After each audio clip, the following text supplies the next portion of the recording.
Assalamualaikum warahmatullahi wabarakatuh. Berjumpa lagi kita di dalam rancangan Kisah Seram Netizen. Bagi sesiapa yang baru saja mengikuti rancangan Kisah Seram Netizen ni, sebab aku tengok bilangan subscriber semakin meningkat pula dalam minggu ni, aku nak explain kepada korang yang Kisah Seram Netizen ni adalah sebuah rancangan di mana aku mengumpulkan kisah-kisah seram yang telah dikirimkan kepada aku, dan kemudian aku akan bacakanlah cerita-cerita seram yang telah dikongsikan oleh para pengirim.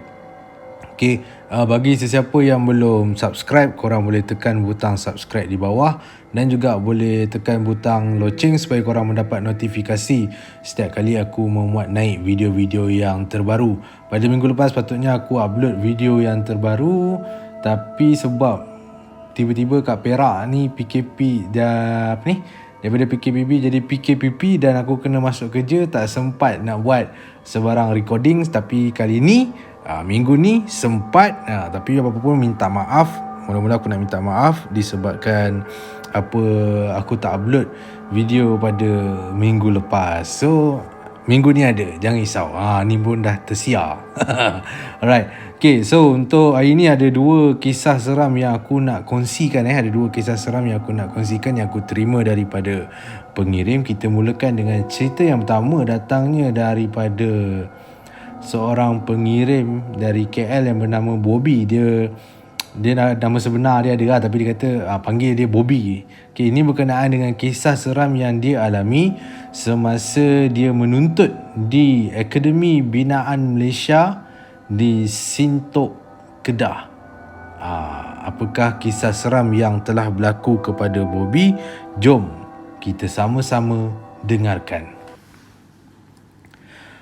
Assalamualaikum Sir Izzuan. Waalaikumsalam.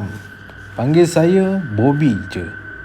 Ini adalah kisah seram yang berlaku kepada saya semasa saya belajar di ABM Sintok, Kedah. ABM ni Akademi Binaan Malaysia lah. Kejadian ini telah berlaku pada tahun 2015. Untuk pengetahuan semua, saya ni orang KL dan belajar di negeri Kedah. Jadi, masa hari outing, kawan-kawan bilik saya semuanya akan balik ke rumah masing-masing sebab diorang ni orang Kedah. Jadi hanya tinggal 2 ke 3 orang saja yang tak balik sebab diorang ni duduk di negeri yang agak jauh, iaitu Perak, Negeri Sembilan dan Pahang. Satu malam tu, seingat saya lah hari Khamis malam. Jam menunjukkan pukul 7.30 malam dan saya nak keluar mencari makanan di Pekan Changlun. Pekan Changlun dengan hostel saya jaraknya lebih kurang dalam 10 ke 15 km jugalah. Saya pun bersiap-siaplah untuk keluar. Dah ambil beg dan kunci kereta. Saya pun berjalanlah menuju ke kereta dan terus keluar dari hostel. Saya keluar seorang diri, tak ajak kawan-kawan yang ada masa tu sebab saya pun tak tahu diorang pergi mana. Masa keluar, tak ada apa-apa yang pelik lagi yang jadi. Kejadian seram ni berlaku semasa saya dalam perjalanan pulang ke hostel. Saya keluar dalam 7.30 malam ke Pekan Changlun, tapi pukul 11.30 malam barulah saya nak bergerak balik. Yelah, rancangan awal memang nak pergi makan je, tapi bila dah sampai kat Pekan Changlun tu, dah lepak-lepak tu sambil tengok awet-awet universiti lalu lalang, saya pun terlajak sampai 11.30. Masa dalam perjalanan pulang, saya dah ada mula rasa tak sedap hati. Saya rasa macam dalam kereta saya, kat tempat duduk belakang, ada orang tengah duduk. Saya rasa macam tu. Tapi bila saya tengok kat cermin pandang belakang, saya tak nampak apa-apa pun. Saya pun buat tak tahu je lah, walaupun perasaan masa tu memang sangat kuat, macam memang sangat merasai ada kehadiran orang di tempat duduk belakang. Yelah, saya pun tak naklah fikir bukan-bukan. Lagipun saya seorang saja dalam kereta ni, malam Jumaat pula tu. Saya terus je memucut laju kereta saya untuk pulang ke hostel, sambil mulut saya terkumat kamit membaca ayat-ayat Quran yang saya ingat. Bila sampai je kat guard house, Akademi Binaan Malaysia. Pak Gad yang bertugas pada malam tu tahan saya dan dia tanya saya dari mana. Saya pun cakap lah kat Pak Gad tu yang saya ni dari Pekan sebab beli makanan dan barang keperluan saya. Lepas tu saya tengok muka Pak Gad. Saya tengok muka Pak Gad tu pelik semacam. Lebih-lebih lagi masa dia tengah tengok-tengok tempat duduk belakang dalam kereta saya. Kemudian dia datang kat saya, dia datang ke depan, dia cakap, "Sebelum hang balik hostel, aku rasa baik hang park kereta kat tepi sini dulu, sebelah guard house ni, dan lepak dengan kami dulu." Saya pun terpinga-pinga masa tu. Dah kenapa pula Pak Gad ni ajak lepak-lepak dulu? Dalam hati saya tertanya-tanya, brother ni ada nampak apa-apa dalam kereta aku? Disebabkan rasa tak sedar hati, saya pun parking kereta di sebelah guard house dan kemudian melepak dengan Pak Gad tu dan seorang lagi kawannya yang turut bertugas. Memandangkan saya ni memang jenis mesra dan suka berbual, saya tak sedar pun masa berlalu dengan cukup pantas sewaktu saya berborak-borak dengan dua Pak Gad tu. Sedar-sedar saja azan subuh dah berkumandang. "Ya Allah bang, dah subuh dah bang. Punyalah khusyuk kita bersembang sampai tak sedar dah subuh," kata saya. Bayangkan berapa lama kami bersembang dari tengah malam sampailah ke awal pagi. Saya pun minta diri untuk pulang ke hostel sebab mata dah rabak gila. Dah memang rasa memang nak tidur, tak sabar nak jumpa katil. Tapi sebelum nak masuk kereta tu, saya pun tanyalah sesuatu kepada Pak Gad yang ajak saya bersembang tadi. "Bang, kenapa abang suruh saya parking kereta kat tepi Lepas tu siap ajak lepak pula dengan abang. Masa saya nak masuk hostel semalam, kenapa abang tak bagi saya masuk terus je?" Kemudian dengan tenang Pak Gad tu cakap, "Sebenarnya aku nampak ada 3 orang perempuan dalam kereta hang." "Hah?" Terkejut betul saya bila dengar dia cakap macam tu. "Sabar, aku tak habis cakap lagi ni. Memang aku nampak ada 3 orang perempuan dalam kereta hang. Tapi aku tak tanyalah hang siapa 3 perempuan tu sebab aku tahu takkan hang senang-senang nak bawa masuk perempuan kat dalam kawasan larangan ni. Masa tu aku tahu dah 3 orang perempuan tu bukanlah orang. Tu aku ajak hang lepak dengan aku. Siap lagi hang balik hostel, depa kacau hang kat hostel pula. Dah lah hang duduk seorang je dalam bilik tu. Lepas tu elok je hang parking kereta. Masa hang jalan ke arah kami, aku nampak 3 orang perempuan dalam kereta hang tu elok je keluar, terbang melayang keluar dari kereta menuju ke Dewan." Melopong mulut saya bila dengar cerita Pak Gad tu. Patutlah saya duk rasa macam ada orang dalam kereta. Memang bukan orang dalam kereta, tapi ada jin entah mana entah yang duk tumpang dalam kereta saya. Mujurlah saya tergerak hati nak melepak dengan Pak Gad sampai ke pagi. Kalau tak pasal-pasal saya kena kacau kat hostel. Dah lah duk sorang-sorang dalam bilik tu. Saya pun ucaplah terima kasih banyak-banyak kat Pak Gad tu sebab dah tolong selamatkan saya daripada kena kacau. Pak Gad tu kata tak ada hal lah. Benda tu memang suka menyakap orang, lebih-lebih lagi waktu outing bila ramai orang balik dan tinggal sikit je student dalam hostel.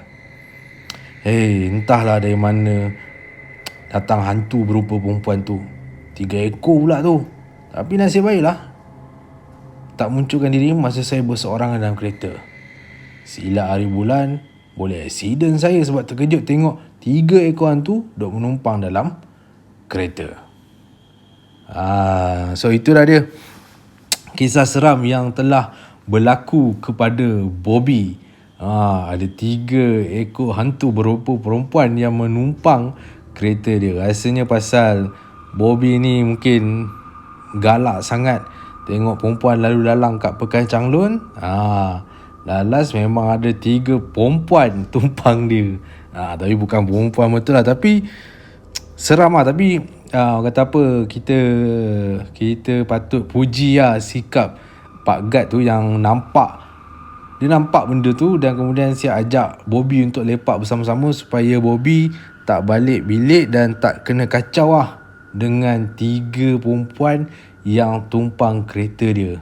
Tapi tu lah terfikir lah, mana datang 3 perempuan sekaligus tu, 3 hantu berupa perempuan sekaligus tu di dalam kereta Bobby. Kalau jadi kat kita pun memang scary lah cerita Bobby ni.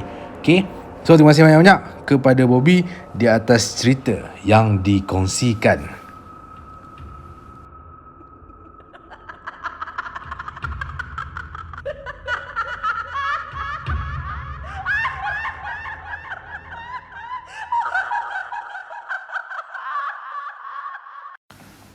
Okay, so sekarang ni aku nak kongsikan kisah seram yang kedua. Datangnya daripada seorang pengirim yang menamakan dirinya sebagai Nini. Dan ini adalah berkenaan dengan rumah neneknya yang kata Nini ni ada benda-benda pelik yang berlaku di dalam rumah neneknya yang menyebabkan bulu roma dia selalu meremang. So apa yang telah berlaku kepada Nini di dalam rumah nenek dia? Jom kita sama-sama dengarkan kisah yang dikongsikan oleh Nini. Saya nak share pasal benda-benda pelik yang selalu jadi kat rumah nenek saya. Rumah nenek saya ni rumah kampung je. Rumah ni bahagian atas guna papan, guna kayu, dan di bahagian bawah pula guna batu lah selepas ditambah.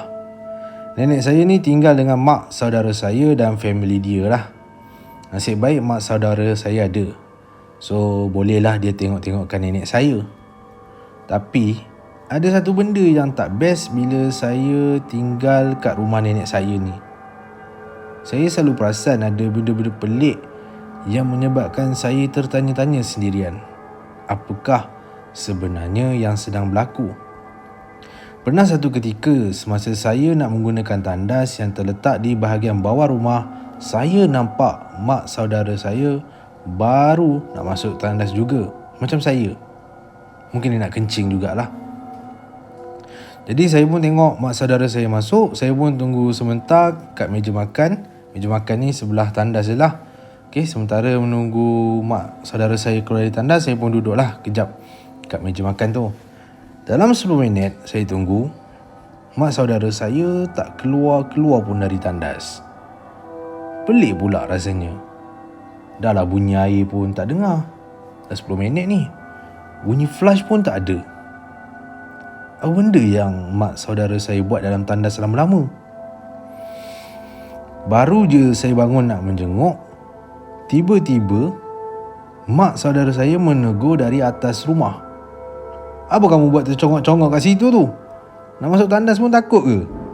Melompat saya bila dengar suara mak saudara saya.